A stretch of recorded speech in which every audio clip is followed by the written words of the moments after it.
Assalamualaikum warahmatullahi wabarakatuh. Halo teman-teman semuanya, jumpa lagi di channel NLP Spiritual Motivasi. Pada video kali ini kita akan membahas beberapa pertanyaan yang sudah masuk di kolom komentar ataupun di WhatsApp dan Telegram saya. Baik, beberapa pertanyaan yang ditanyakan ini cukup menarik sekali dan sangat bagus untuk kita bahas. Siapa tahu teman-teman yang lain juga mengalami hal yang sama. Nah, di antara beberapa pertanyaannya, yang pertama terkait dengan bagaimana cara untuk menggandakan uang, tentunya dengan kekuatan pikiran dan semesta. Kemudian juga ada pertanyaan terkait dengan bagaimana cara untuk mengatasi segala macam masalah, khususnya penyakit. Termasuk ada juga pertanyaan bagaimana caranya untuk mendapatkan momongan dengan cepat. Dan pertanyaan yang lainnya nantinya yang akan saya bahas pada video kali ini. Baik, langsung saja kita ke pertanyaan pertama. Assalamualaikum, mau tanya gimana cara menggandakan uang? Waalaikumsalam. Oke, tentunya ini terkait dengan penggunaan kekuatan pikiran untuk menggandakan uang. Baik, saya jawab, bagaimana sih caranya untuk menggandakan uang? Tentunya ini dengan cara yang benar ya, bukan dengan cara dukun, bukan cara pesulap, tidak. Semua itu trik. Tapi ini real, benar-benar menggandakan uang. Misalnya uang 100.000 menjadi 1 juta, atau 1 juta menjadi 10 juta, atau bahkan lebih. Gimana caranya yang real, yang logis, bahkan cara ini dibolehkan oleh agama, dibolehkan oleh syariat Islam, misalnya begitu. Gimana sih caranya? Yaitu kita harus kerja, atau kita harus investasi. Contoh, investasi uang 1 juta rupiah di sebuah perusahaan tertentu. Nantinya akan berkembang uang tersebut dalam beberapa tahun kemudian. Kalau ingin cepat, buat modal 100.000, Anda membuat sebuah produk, kemudian jual produk itu kepada orang lain. Nantinya pasti tergandakan sendiri uangnya.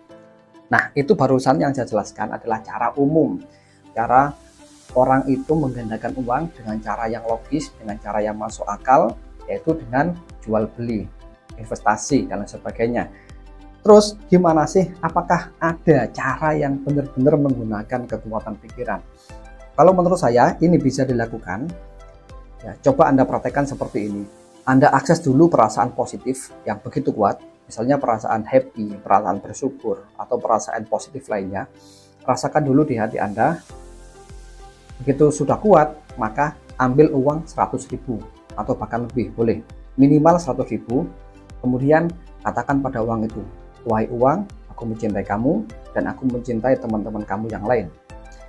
Aku panggil teman-temanmu untuk selalu datang kepadaku, ke dalam rekeningku atau ke dalam dompetku dengan cara yang mudah, dengan cara yang penuh keajaiban dan tentunya halal, gitu. Oke ya, jadi yang pertama, akses dulu perasaan happy, perasaan gembira, perasaan bersyukur, atau perasaan positif lainnya. Tingkatkan dulu perasaan positif ini 2 kali lipat sampai kalau bisa ya 10 kali lipat kalau bisa. Kalau nggak bisa cukup 2 kali lipat, itu sudah bagus ya. Kemudian transfer perasaan positif tersebut ke uang yang Anda pegang. Katakan pada uangnya, wahai uang, aku mencintai kamu dan mencintai teman-teman kamu. Ajak seluruh teman-temanmu kepadaku dalam jumlah yang banyak. Masuk ke rekeningku atau masuk ke dompetku dengan jalan yang mudah, dengan jalan yang ajaib, tentunya jalan yang halal dan diridhai oleh Tuhan. Begitu, boleh. Intinya kita panggil uang itu dengan perasaan yang positif. Nanti tunggu hasilnya bagaimana. Lihat tanda-tanda keberhasilannya bagaimana. Mungkin selama sehari baru ada sebuah tanda-tanda yang akan datang kepada Anda. Misalnya Anda tiba-tiba mendapatkan sebuah proyek baru, atau tiba-tiba ini kemungkinan yang terjadi adalah ada orang yang transfer kepada Anda secara misterius. Ini pernah terjadi ya, ada banyak yang mengalami mendapatkan uang tiba-tiba secara misterius, atau ditransfer oleh orang yang nggak dikenal, atau tiba-tiba jualannya laku, dagangannya lebih laris, atau bisa mendapatkan investasi baru, kemudian uangnya berkembang sangat pesat dan sebagainya. Pokoknya jalannya itu kita nggak tahu bagaimana, dan kita nggak bisa mendikte bagaimana caranya, kita nggak bisa mendikte bagaimana jalannya agar uang itu berkembang. Ya, nanti serahkan saja kepada Tuhan Yang Maha Kuasa, serahkan kepada kekuatan semesta ini, gitu.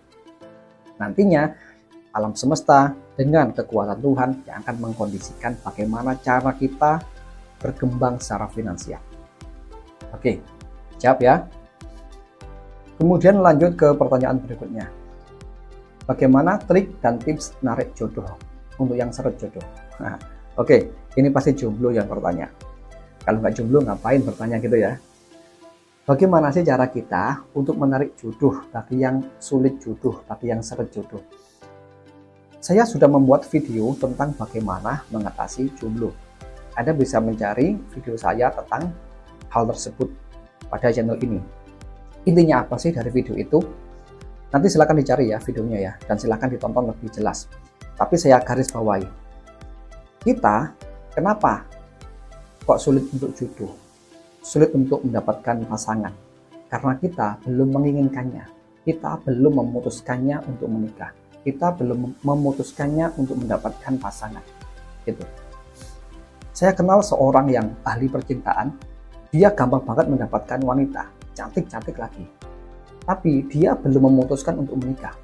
Sampai hari ini dia belum menikah, belum punya keluarga. Ya. Tetapi dia mudah banget untuk mendapatkan wanita idamannya. Mengapa demikian? Karena dia hanya ingin hubungan tanpa ikatan. Dia masih memutuskan hubungan seperti itu dan belum memutuskan untuk menikah. Nah, pada kasus yang lain, ada banyak orang yang menikah di bawah umur 20 tahun sudah menikah. Bahkan di bawah umur 20 tahun sudah ada yang menikah.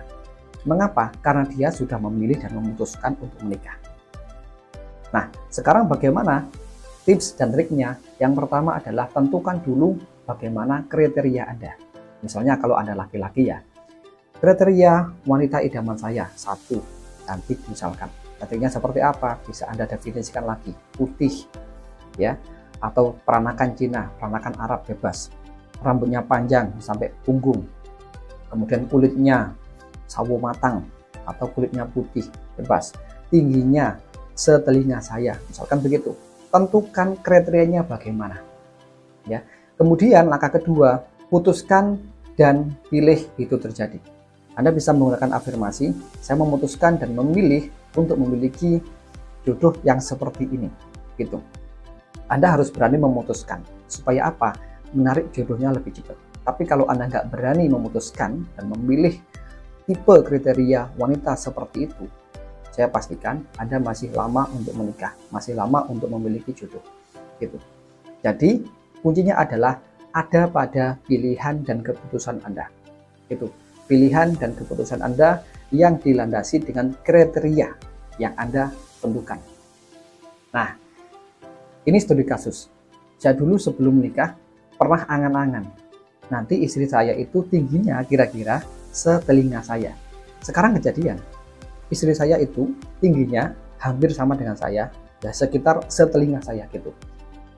Dulu memang pernah punya angan-angan seperti itu, punya kriteria tidak lebih tinggi dari saya atau tidak lebih pendek dari saya, tapi sedang-sedang saja, kira-kira hampir sama dengan saya, yaitu setelinga. Akhirnya apa? Itu kejadian. Gitu. Nah, semua ini tergantung kriteria yang kita tentukan, kemudian kita putuskan dan kita pilih. Maka nanti akan menarik sebuah kejadian, menarik sebuah realita. Ini adalah hukum kekuatan pikiran, hukum vibrasi, hukum law of attraction. Semuanya masuk di sini, termasuk ilmu NLP masuk di sini.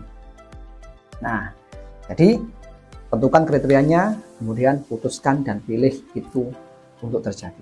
Maka nanti silahkan lihat bagaimana realitanya. Oke, lanjut ke pertanyaan berikutnya.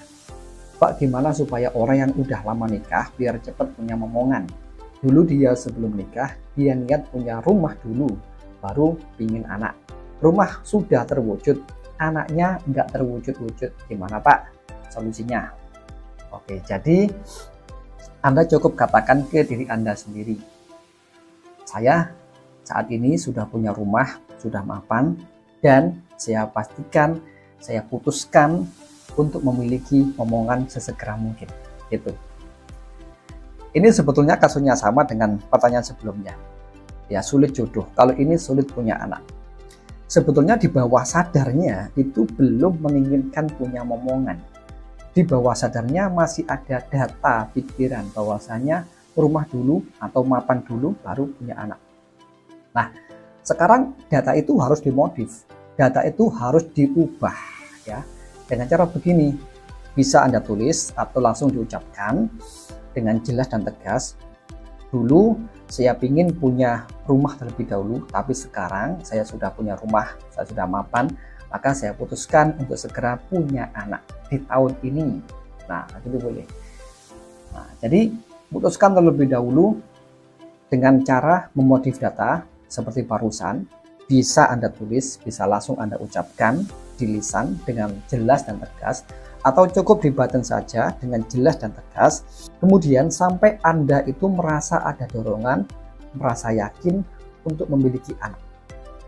Sama kayak kasus barusan yang pertanyaan sebelumnya itu, ingin punya jodoh ya, Anda sampaikan kayak tadi itu, mulai sekarang saya memutuskan untuk memiliki jodoh seperti kriteria yang saya tentukan. Nah, ucapkan itu dengan jelas dan tegas sampai Anda merasa ada dorongan yakin, sampai Anda merasa ada dorongan itu pasti terjadi, begitu. Nantinya realita akan mengkondisikan untuk betul-betul terjadi. Gitu ya. Jadi saya ulangi lagi supaya lebih jelas. Khusus untuk yang ingin momongan seperti ini, katakan dengan jelas dan tegas ke diri Anda sendiri. Dulu saya ingin punya rumah dulu dan mapan. Tapi sekarang dan seterusnya rumah sudah mapan, maka saya putuskan untuk memiliki momongan secepat mungkin atau di tahun ini, boleh seperti itu. Oke, jelas ya. Lanjut ke pertanyaan berikutnya. Gimana kunci pola setiap masalah penyakit diri sendiri ataupun orang lain biar dapat terjawab dan menemukan obatnya? Langkah awal apa yang harus kita lakukan biar tahu logikanya, apa yang udah tertanam di pikirannya dan harus dimodif? Mohon dijawab Pak. Ini pertanyaannya agak bulat ini. Tapi intinya adalah dia ingin mendapatkan solusinya dari penyakit yang mungkin dia alami atau orang lain alami. Nah, kuncinya biar kita itu mendapatkan dari setiap masalah apapun termasuk penyakit adalah fokus pada solusi, fokus pada tujuan, yakni kesembuhan. Kalau masalah, fokus pada solusi penyelesaiannya bagaimana. Kalau penyakit, fokus pada kesembuhannya seperti apa yang diinginkan. Itu. Makanya kalau dalam ilmu Law of Attraction itu orang disuruh membayangkan dan merasakan dengan pasti dan jelas. Tujuannya apa? Otak kita supaya terdorong terus untuk berfokus pada solusi, berfokus pada penyelesaian, pada outcome, istilah NLP-nya itu ya. Jadi tujuannya dulu harus diperjelas. Saya ingin sembuh, titik. Kemudian bayangkan dan rasakan Anda sudah sembuh, seperti itu. Kemudian fokuskan diri Anda untuk mencari solusi kesembuhannya, nah, termasuk solusi apa obatnya, gitu. Pokoknya fokus terus pada solusi. Nantinya realita yang akan mengkondisikan Anda untuk menemukan solusi, gitu. Walaupun saat ini Anda masih buntu, sangat buntu, masih belum ada solusi sama sekali. Tapi kalau terus berfokus pada solusi, nantinya realita akan mengkondisikan Anda menemukan solusi yang tepat untuk Anda sendiri. Mungkin Anda menemukan solusi A, misalnya. Solusi ini belum tepat, belum bisa menyembuhkan penyakit yang dialami. Nggak ada masalah, terus fokus lagi pada solusi atau obatnya. Menemukan obat B, juga sama, belum bisa menyembuhkan. Terus seperti itu, jangan menyerah. Ya. Lantas bagaimana kalau misalnya sudah menemukan banyak obat tapi belum bisa menyembuhkan? Jangan khawatir, pasti ketemu obatnya, gitu. Atau kalau memang tidak ketemu obatnya, nggak menemukan solusinya, bisa jadi ada data yang salah dalam diri Anda atau dalam diri orang yang punya sakit itu. Misalnya, orangnya memang menghendaki untuk sakit, misalnya seperti itu. Maka solusi bagaimanapun, obat semanjur apapun, dokter sehebat apapun tidak akan bisa menyembuhkan. Kenapa? Karena orangnya memang mau untuk sakit. Orangnya memilih untuk sakit. Alasannya apa? Bisa jadi ingin diperhatikan temannya, ingin diperhatikan tetangganya dan saudaranya, sehingga dia menikmati rasa sakitnya itu. Nah, ini di bawah sadar loh ya. Data di bawah sadar memang tidak logis. Ada sesuatu yang kita tidak inginkan, tapi di bawah sadar itu justru dipilih. Secara sadar kita ingin sembuh, saya ingin sehat, tapi di bawah sadar saya mau sakit aja deh, saya mau diperhatikan orang. Saya kalau sakit itu dicintai oleh keluarga, saya lebih diperhatikan oleh teman-teman saya, makanya saya memilih sakit. Itu data di bawah sadar, nggak sinkron dengan data di sadar kita. Makanya bagaimana? Kita harus cek, kita harus sadari diri sendiri dengan cara hening, berfokus pada diri sendiri, cek, amati apakah dalam diri saya ada rasa masih ingin sakit, masih nyaman dengan sakit ini. Ini kalau yang terjadi pada diri Anda ya. Amati bagaimana, apakah dalam diri Anda ada rasa nyaman dengan sakit yang Anda alami itu. Nah, kalau ada rasa nyaman ini, segera ubah, dimodif datanya. Mulai sekarang saya memutuskan untuk sehat dan sembuh sebagaimana dulu itu sehat gitu. Mulai sekarang dan seterusnya saya memutuskan untuk sembuh total, untuk sehat dan bugar. Saya memilih yakin untuk bisa sembuh, saya memilih yakin untuk bisa normal kembali seperti sedia kala. Oke teman-teman, jadi itu beberapa pertanyaan yang masuk, saya bahas 4 terlebih dahulu. Nanti untuk pertanyaan yang lainnya akan saya bahas pada video berikutnya. Oke ya. Semoga bermanfaat. Anda boleh share video ini kepada siapapun. Saya akhiri. Assalamualaikum warahmatullahi wabarakatuh.